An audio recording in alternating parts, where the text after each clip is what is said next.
I'm going to give you a little taste of what it's like in the morning to get up and sit out here on the porch of the cabin and drink your coffee. So this is my view from the porch of the cabin. You can see here. I need to get that part over there washed and preserved. This part over here has been coated already. So we're facing north. Off to the west over here, you can see the edge of the solar panels.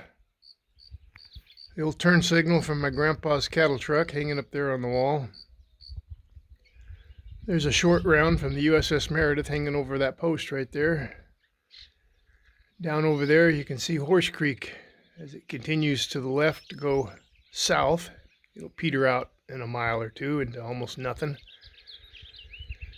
And there's the fence that keeps the cattle out of the yard here. Here's the steps, access to the front porch. There's the corner of the cabin right there, one of the windows.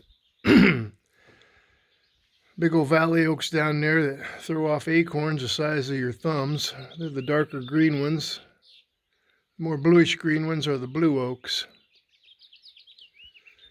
As you can see, across the creek down there, there's a trace of a road.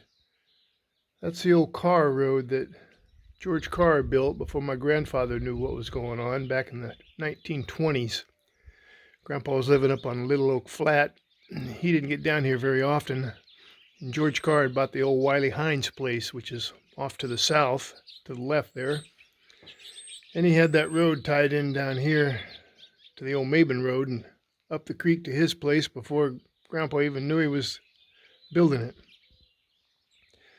Yeah, that caused him a lot of heartburn, but he got over it. You're looking at there, it's called Jet Hill. And if you look just to the left of this telephone pole that holds up the porch roof here, on the skyline, you zoom in there.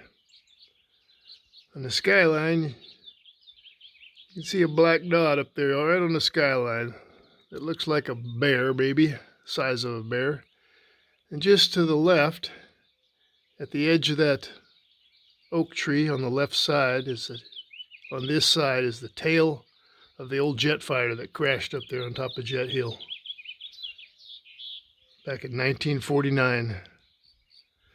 As a matter of fact, one of the Browning 50 calibers that came off of that plane that my dad salvaged, sitting right over there on the fence post.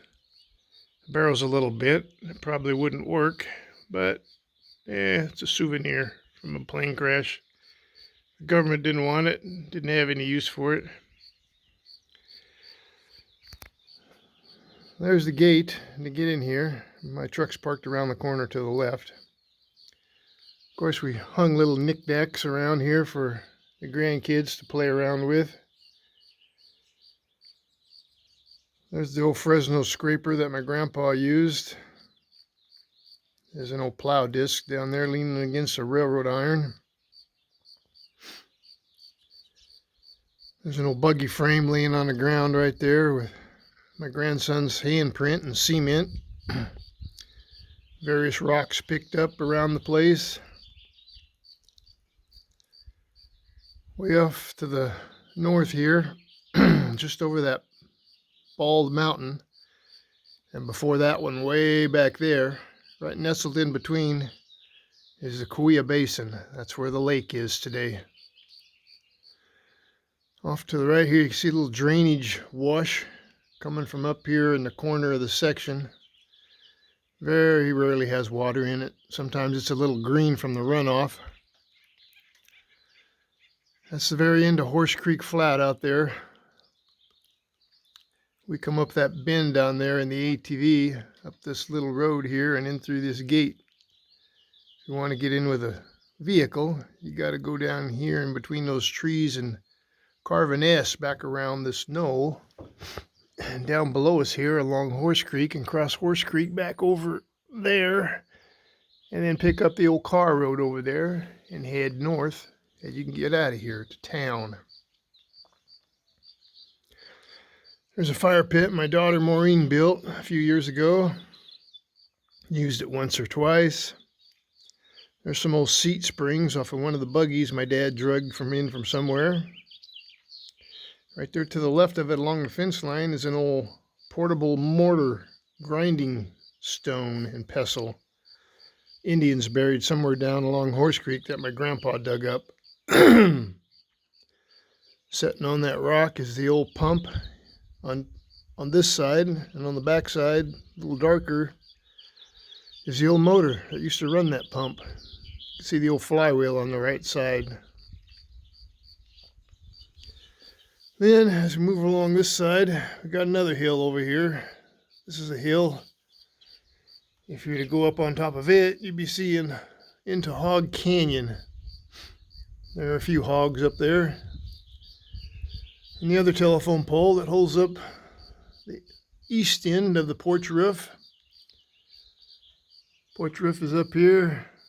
Little pool table lights my grandpa had installed on the picnic table down at the ranch house. There's a porch swing I made in the garage at home and brought down here right after the cabin was built. Sure like that thing. That's pretty nice. We got some old telephone insulators hanging up on both sides here. And I got LEDs buried inside them. And they're hooked to the light switch here so I can turn either the LED lights on, the pool table lights, and they both illuminate my front porch at night if I ever decide I need to come out here for some reason. But the bugs usually eat you alive, so I don't spend much time out here at night. But mornings and evenings, this is the view right here. The mornings are sitting here with coffee right after eating a bowl of cereal. And the evenings, sitting here with a cold beer, listening to Norah Jones sing in the background. Well, folks, it don't get much better than this. I'm one thankful person.